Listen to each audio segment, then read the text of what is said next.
कविता कौशिक ने अपने फैंस को हिदायत दे डाली है और ये हिदायत किस चीज़ की है ये मैं आपको बताती हूँ। नमस्कार दोस्तों, मैं हूँ ज्योति नाहक और स्वागत करती हूँ आप सभी का शुद्ध मनोरंजन में।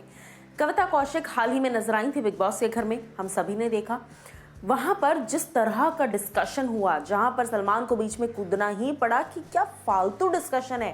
एंड मैं आपको बता दूं, अगर आपने नोटिस नहीं किया हो, डायरेक्टली हो या इनडायरेक्टली, दोनों ही केसेस में डांट कविता और रोनित को ही पड़ी है। अभिनव को उल्टा एक तरीके से इनडायरेक्टली सपोर्ट करते नजर आ रहे थे सलमान खान लगातार। अब यहाँ पर जिस तरह का ये बर्ताव हुआ स्टेज के ऊपर, रोनित ने जो जो बातें लिखी, अपनी ही वाइफ के पास्ट के बारे में तुम चीज़ें लिख रहे हो, अपनी ही बीवी के 8-10 पुराने साल दोस्त को लेकर तुम यहाँ पर आ रहे हो मुद्दे को, जिसका कोई सेंस नहीं बनता। अब यहाँ पर मैं आपको बता दूं कि कविता ने अब अपने फैंस को घर के बाहर आने के बाद, वीकेंड का वार के बाद बेसिकली हिदायत दी है। किस बात की? कि किसी भी फाउल लैंग्वेज का इस्तेमाल ना किया जाए, किसी को भी ट्रोल ना किया जाए। पहले तो आप खुद ही ट्रोलिंग का अवसर प्राप्त करवाती हैं, उसके बाद आप खुद ट्रोल होती हैं, फिर आप जस्टिफिकेशन देने बिग बॉस के घर के अंदर जाती हैं, फिर जब आप बिग बॉस के घर के अंदर जाती हैं फिर बाहर आकर वापस ट्रोल होती हैं और लोगों से कहती हैं भैया ट्रोलिंग पे बिल्कुल भी फोकस मत कीजिए। तो आप इतना सब कुछ करती ही क्यों हैं? अब मैं आपको बता दूं कि कविता कौशिक ने एक फोटो पोस्ट की कल के दिन, जहां वो लिखती हैं हैप्पी संडे, और उसके साथ साथ अपने हस्बैंड रोनित के साथ वो बैठी हैं। सामने शायद आई थिंक कोई केक रखा हुआ है एंड उसके अलावा कविता फोटो में नजर आ रही है बड़ी हैप्पी, और एक बबली सी क्यूट सी फोटो नजर आ रही है।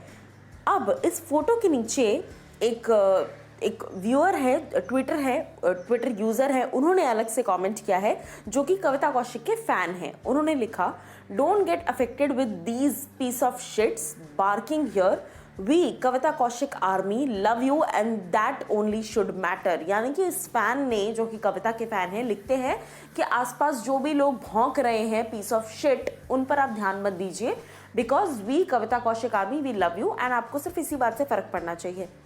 ओके। अब इसके बाद कविता उस ट्वीट पर रिस्पॉन्ड बैक करती हैं और लिखती हैं, thank you dear, but if you use language like them then what's the difference between them and us ना? Ignore the made up hate when there is real love and truth to hold. अब यहाँ पर मैं इस बात को जानना चाहती हूँ कि ये इस तरह की लैंग्वेज क्या रुबीना और अभिनव ने कभी भी इस्तेमाल की है? कभी भी रुबीना और अभिनव ने इस तरह की किसी लैंग्वेज का इस्तेमाल किया है? इनफैक्ट सलमान खुद हर बार इस बात को कहते नजर आए हैं कि रुबीना और Abhinav, in fact Rubina I think more, कि फाउल लैंग्वेज का इस्तेमाल कतई नहीं किया है। हमेशा अपनी बात को एक सलीके से रखा है। जहां तक उस फाइट की बात है, वहां पर भी कविता कौशिक वाज द वन जो बार बार कह रही थी कि एक लाफा दूंगी। उसके बाद अभिनव ने उसको रेसिप्रोकेट करते हुए कहा था। सो अभिनव ने अगर रेसिप्रोकेट किया, जैसे मैंने कहा कि बिग बॉस के घर में एक्शन को बाद में देखा जाता है, रिएक्शन पहले नोटिस हो जाता है, तो कहीं ना कहीं ये चीज़ें जो कविता यहाँ पर लिख रही हैं कि उनमें और हम में फ़र्क क्या है। पहली बात तो उनमें और आप में बहुत फ़र्क है। वो पास्ट की बातें या फिर प्रेजेंट पर्सनल लाइफ की बातें लेकर नहीं आ रहे, आप लेकर आई। आपने ही शो में वो बातें शुरू की और आपने ही उस बात को जस्टिफाई करने के लिए बिग बॉस का वीकेंड का वार इस्तेमाल किया। अब यहाँ पर ये बहुत सारी चीज़ें हैं, मैं कोई क्लैरिफिकेशन नहीं दूंगी, मैं कुछ भी नहीं कहूँगी, बिकॉज आई एम डन।